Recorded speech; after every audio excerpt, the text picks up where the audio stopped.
안녕하세요. 의심사용 설명서 13번째 시간에 오신 여러분들을 환영합니다. 제 앞에 오시지는 않았지만 우리 유튜브 너머로 아마 이 자리에 같이 참여하고 계실 줄로 믿습니다.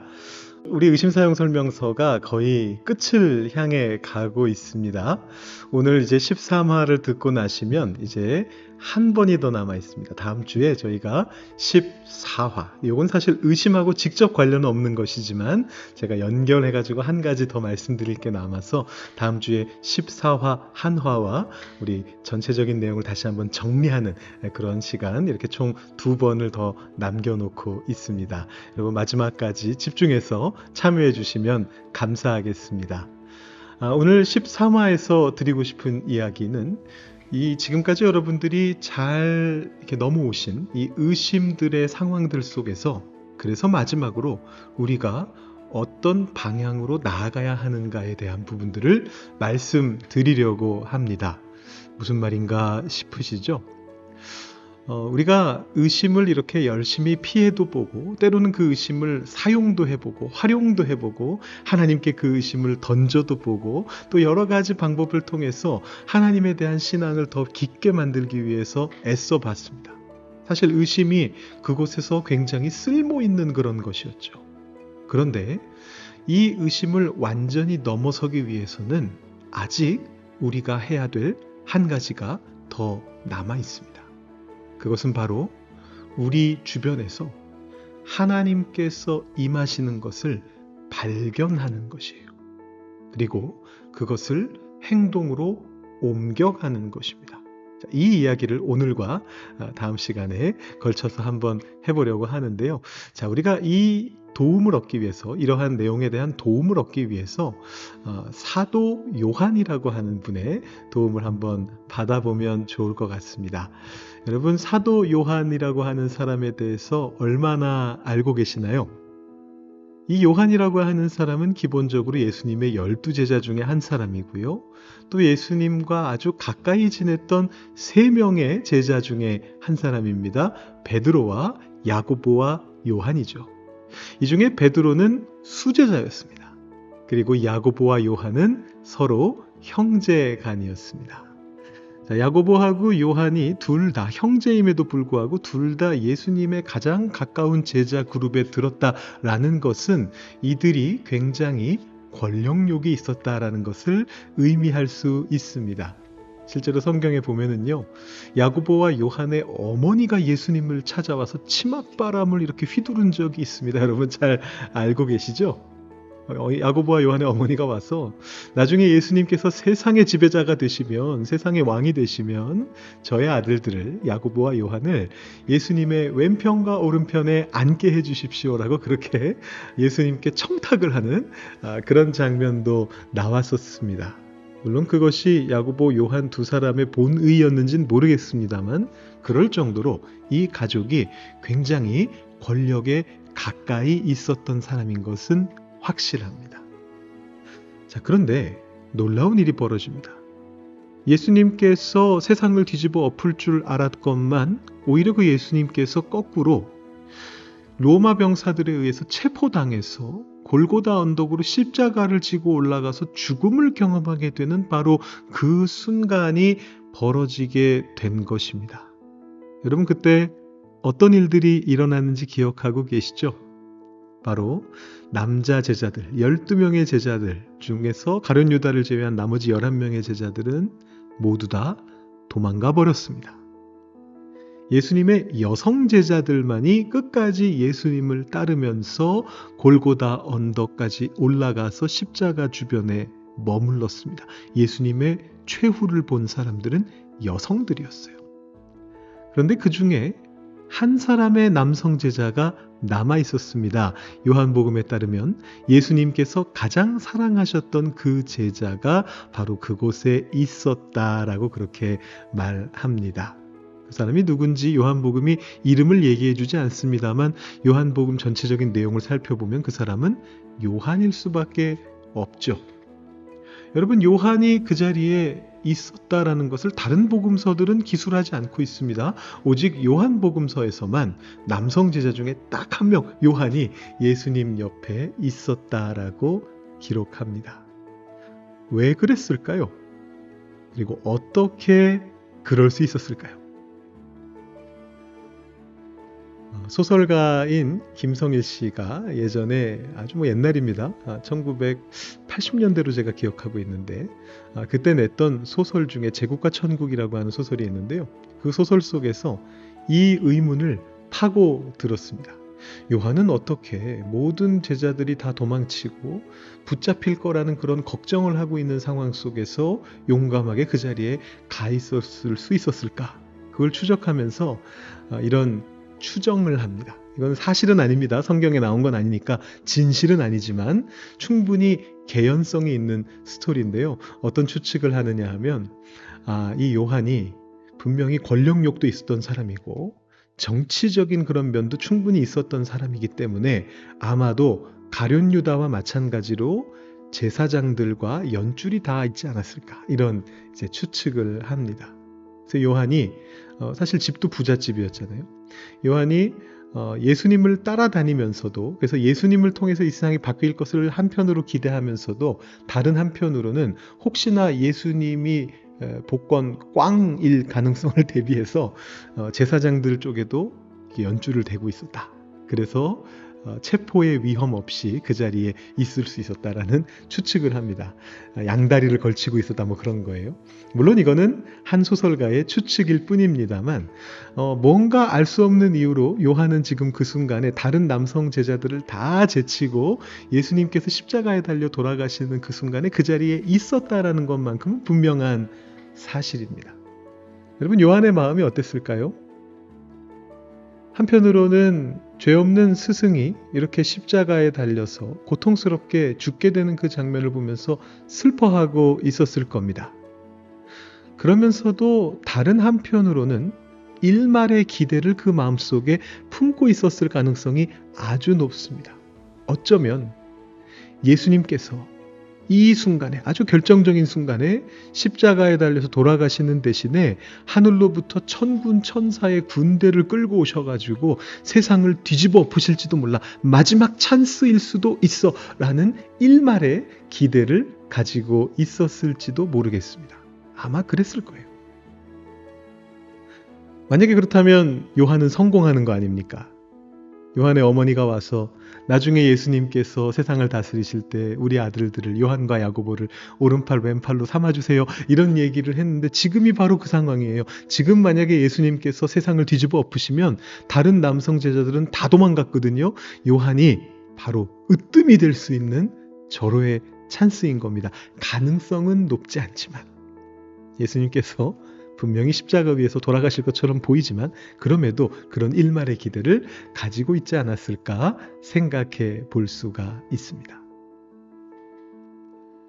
그렇다면 이 십자가 상은, 골고다 언덕은 적어도 요한에게 있어서는 혼동의 카오스인 상태였습니다.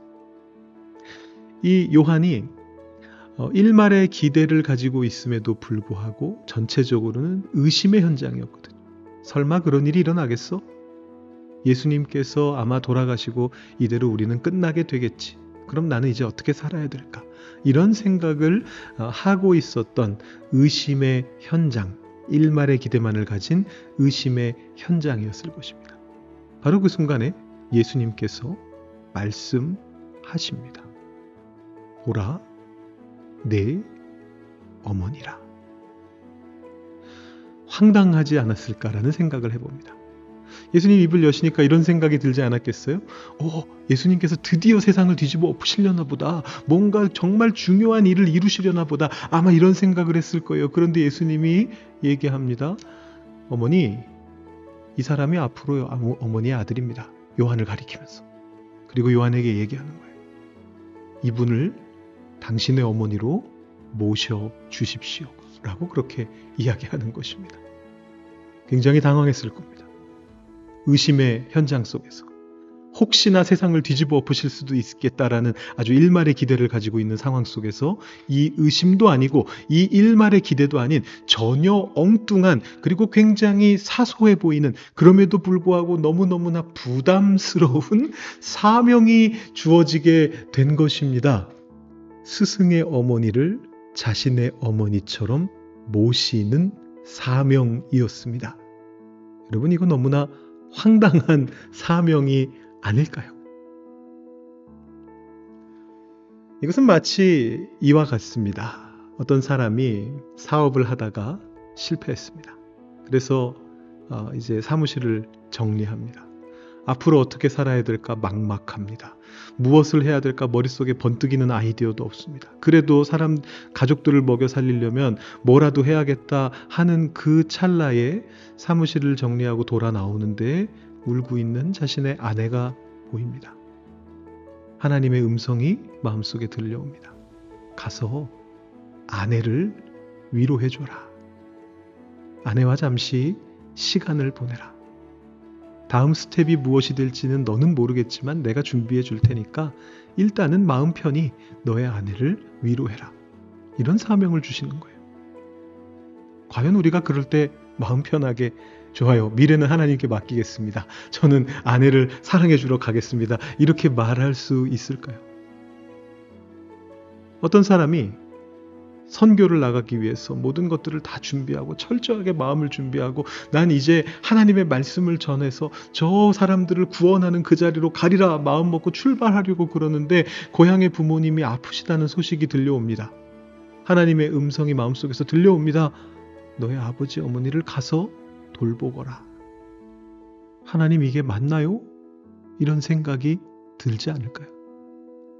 지금 요한에게 주어진 사명이 그런 거였습니다. 굉장히 부담스러운, 어떻게 스승의 어머니를 평생 내 어머니처럼 모실 수 있겠습니까? 그런데 요한이 그 의심의 현장 속에서 자신의 기대와는 전혀 달랐던 이 스승의 사명을 감당하기 시작합니다. 정말로 그 스승의 어머니 마리아를 모셔가서 자신의 어머니처럼 모시기 시작한 것이었습니다. 여러분, 요한은 보아너게 우레의 아들이라는 별명을 가진 사람이었습니다. 그 말은 무슨 뜻이냐면 아주 그 안에 우레와 같은 성질이 있었을 거란 얘기예요. 그런데요, 자신의 성질을 죽여가면서 자신의 스승의 어머니를 부탁받았기 때문에 이 어머니를 지켜야 되기 때문에 이 요한은 철저하게 숨어 지내기 시작합니다. 요한의 형제였던 야고보는 예수님의 12제자들 중에서 가장 먼저 순교했습니다. 그런데 요한은 거꾸로 자신의 친구들이, 그 제자들이 다 순교하는 모습을 보면서도 순교하지 못하고 피해 다녀야 됐어요. 왜요? 어머니를 보살펴야 했으니까. 예수님의 어머니 마리아를 보살펴야 했으니까. 그래서 그는 성격에 맞지 않게 욱하는 그 성격에 당장 야고보가 죽었을 때 자신도 뛰어나가서 같이 죽고 싶었지만 죽지 못하고 계속해서 어머니를 모시고 돌아다녔습니다. 이렇게 사는 것이 무슨 의미가 있는가 분명히 그런 생각을 했을 것 같아요. 정말 오랫동안 살았습니다. 모든 제자들이 다 죽을 때까지 요한은 죽지 못했습니다. 끝까지 살아남았습니다. 예수님이 맡기신 사명을 지켜낸 겁니다. 그런데 그러는 사이에 이상한 일이 벌어졌습니다. 예수님을 두 눈으로 봤던 세대들이 하나 둘 죽어가면서 그 후에 예수님을 믿게 된 사람들 사이에 영지주의라고 하는 무서운 이단이 들어오기 시작했습니다. 이 영지주의는 가현설이라고 하는 설을 주장했는데 그 설은 뭐냐 하면 예수님은 이 땅에 육신을 입고 오신 적이 없다라는 거예요. 어떻게 하나님이신 예수님이 인간이 되실 수가 있느냐? 예수님은 어디까지나 인간의 형상만 가지고 가짜로 나타나셨어요. 라고 주장하는 이단 이론이었습니다. 바로 그 순간에 요한이 나서게 됩니다. 요한의 복음서와 요한의 서신서들은 신약 성경에 있는 모든 책들 중에서 거의 가장 늦게 쓰여진 책들입니다. 예수님을 살아생전 눈으로 봤던 사람들이 모두 죽고 없어진 그 시대에 이 책들이 나오기 시작했습니다. 이 책의 내용들은 바로 요한을 통해서 나온 내용들이었어요. 그리고 그 요한은 바로 예수님을 두 눈으로 본 사람일 뿐만 아니라 예수님을 육신으로 낳은 예수님의 육신의 어머니인 마리아를 평생 모신 사람이었습니다. 이 영지주의 이단을 반박하기에 이보다 더 적격인 사람이 어디 있었겠습니까? 여러분 그거 아십니까? 나이가 많이 드신 우리 노인들께서, 어르신들께서는 자신의 과거 이야기를 반복해서 들려주는 걸 좋아하십니다. 여러분도 그런 경험 해보신 적 있으시죠? 이 마리아가 요한의 귀에다가 예수님의 어린 시절을 얼마나 많이 들려줬겠어요. 아마 귀에 못이 박히도록 들어서 예수님의 어린 시절에 대해서 줄줄 꿰고 있는 사람이 바로 요한이었을 거예요. 요한복음을 쓰면서 요한은 훨씬 더 세련된 방식을 씁니다. 마태나 누가처럼 예수님의 어린 시절에 대한 일화를 적는 대신에 말씀이 육신이 되어서 우리 가운데 거하셨다. 우리는 그 영광을 우리의 두 눈으로 보았다. 라고 그렇게 멋지게 표현하면서 예수님의 인간 되심을 완벽하게 증언하고 있습니다. 요한은 자신의 복음서와 서신서에서 사랑을 강조합니다.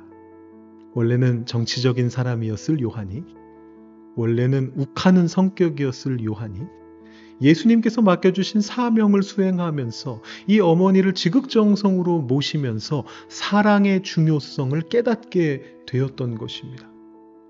새 계명을 너희에게 주노니 서로 사랑하라. 이 명령도 요한의 복음서에 나옵니다.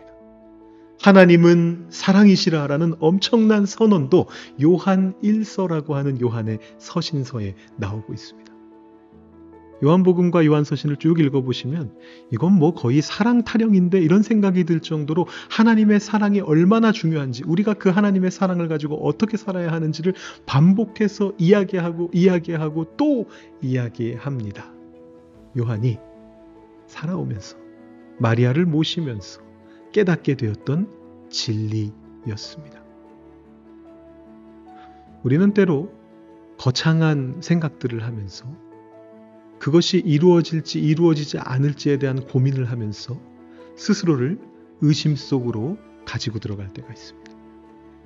하나님의 일에 대한 것이든 우리가 살아가는 삶의 비전에 대한 것이든 어떤 그 비전을 이루기 위해서 애쓰면서 그 가운데서 뭔가 큰 일을 해내기 위해서 노력하고 발버둥치면서 그것이 잘 이루어지지 않을 때에는 의심으로 깊이 파고들게 될 때가 너무나 많이 있습니다. 그런데 그럴 때 하나님께서 우리에게 들려주시는 음성은 생각보다 단순한 것들입니다. 너의 주변에 있는 사람을 사랑해라. 눈물 흘리는 너의 아내를 위로해라. 아파하고 있는 너의 부모님을 보살펴라. 힘들어하는 너의 자녀를 격려해라. 하나님께서 우리에게 그런 사명을 주십니다. 내 가족과 나의 친척과 나의 친구들과 나의 주변을 살아가고 있는 사람들, 나의 직장의 동료들, 나의 교회의 교우들, 이들을 섬기면서 사랑으로 섬기면서 그 안에서 벌어지는 일들을 바라보아라. 그 안에 내가 너에게 주는 사명이 있고 비전이 있단다 라고 그렇게 말씀해 주십니다. 그리고 그 사명을 우리가 의심 가운데서도 이게 도대체 뭐지? 라는 생각을 하면서도 성실히 수행해 나가게 될 때 어느 순간 하나님께서 놀라운 사명을 더해 주시면서 깨달음을 더해 주시게 되는 것입니다. 그 모든 것들이 헛수고가 아니었고 하나님께서 이루실 일을 위한 발판이었다는 것을 발견하게 되는 것이죠. 요한이 그러했던 것처럼 말입니다. 여러분의 의심을 잠깐 내려놓고 하나님께서 여러분에게 주시는 그 작은 사명을 한번 성실히 감당해 보십시오. 바로 그 자리에 언젠가가 될지는 모르지만 하나님께서 여러분의 인생을 통해서 이루신 놀라운 일을 다시금 바라볼 수 있도록 하나님께서 놀라운 사건들을 일으켜 주실 것이고 그 사건들을 통해 하나님의 비전이 내 삶에 이루어졌다는 것을 발견하게 될 것입니다. 여러분 그렇게 하나님의 사명을 감당해 가시는 여러분들 되실 수 있기를 주님의 이름으로 축원드립니다. 우리 다음 시간에 14화로 다시 만나 뵙겠습니다. 그때까지 안녕히 계십시오.